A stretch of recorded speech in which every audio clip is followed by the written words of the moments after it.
Hello dear students, welcome to lecture 101। इस lecture में हम दो closely related words in terms of spellings उनको देखेंगे जो कि बिसाइड और बिसाइड्स हैं। अपेरेंटली ऐसा लगता है कि ये दोनों एक दूसरे के सिंगुलर और प्लूरल हैं, जबकि इन रियलिटी ऐसा नहीं है। These two are entirely different words और इनके मीनिंग्स और यूजेजेस भी एंटायरली डिफरेंट हैं। हाउ, ये हम इस लेक्चर में देखते हैं। पहला वर्ड है बिसाइड। इसका मतलब होता है साथ, यानी हम अगर किसी के साथ बैठे हैं तो हम कह सकते हैं कि I am sitting beside X Y ji.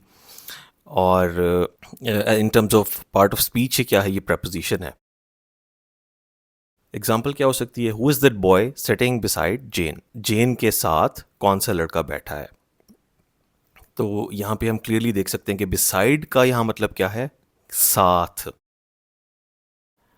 Besides क्या होता है, besides can be use like as well as, यानी इन एडिशन टू, किसी चीज़ में कोई इंफॉर्मेशन अगर हम ऐड करना चाहते हैं, और किसी चीज़ में जब हम ऐड करते हैं तो इसका मतलब है हमें कुछ ना कुछ उसके बारे में पहले से भी मालूम है। When we add new information to what is already known. तो इसकी एग्जांपल क्या हो सकती है, besides literature we have to study history and philosophy, यानी लिटरेचर के अलावा हमें हिस्ट्री और फिलोसफी भी पढ़ना है। तो देखें कि पहले हम क्या पढ़ रहे थे, लिटरेचर, लेकिन उसके अलावा बिसाइड्स लिटरेचर हमने क्या पढ़ना है, हिस्ट्री और फिलोसफी। एक और एग्जांपल क्या हो सकती है, who was at the party besides Jack and the Bensons. Jack और बेंसॉन्स के अलावा पार्टी में कौन था। तो यहाँ पे भी देखें कि बिसाइड्स का एक क्लियरली डिफरेंट मीनिंग है, जिसका बिसाइड से किसी किस्म का कोई ताल्लुक नहीं है।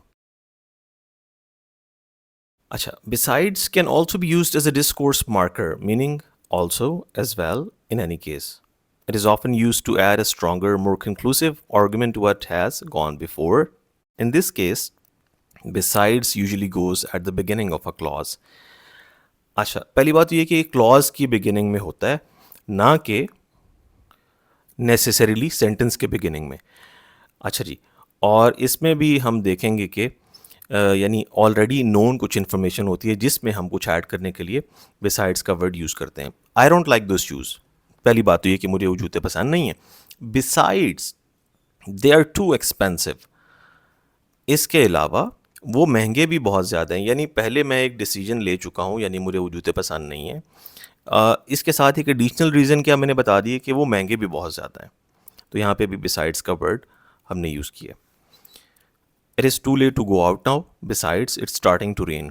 यानी एक तो ये कि पहले ही बहुत देर हो चुकी है, और इसके अलावा बारिश भी शुरू हो चुकी है। तो यहाँ पे देखें आप, बिसाइड्स जो है वो सेंटेंस के शुरू में आ रहा है, यानी besides it's starting to rain.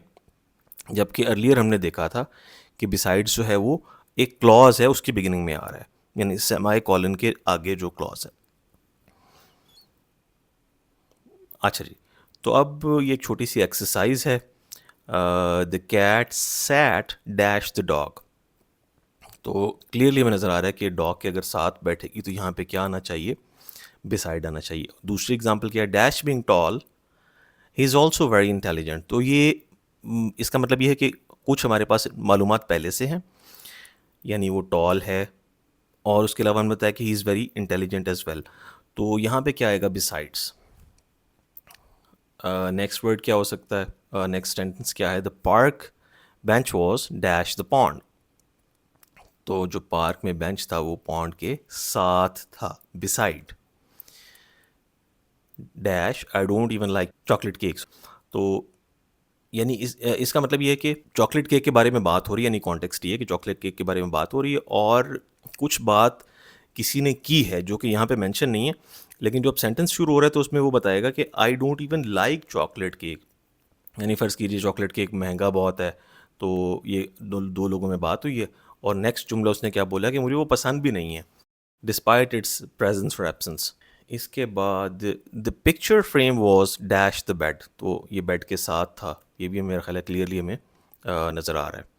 तो besides the park bench was beside the pond, besides और don't even like chocolate cake, the picture frame was beside the bed. तो इसकी एक छोटी सी एक्सरसाइज थी।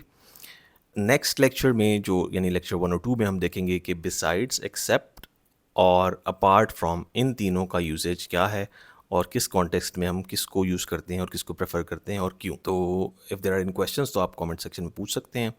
Until then, see you.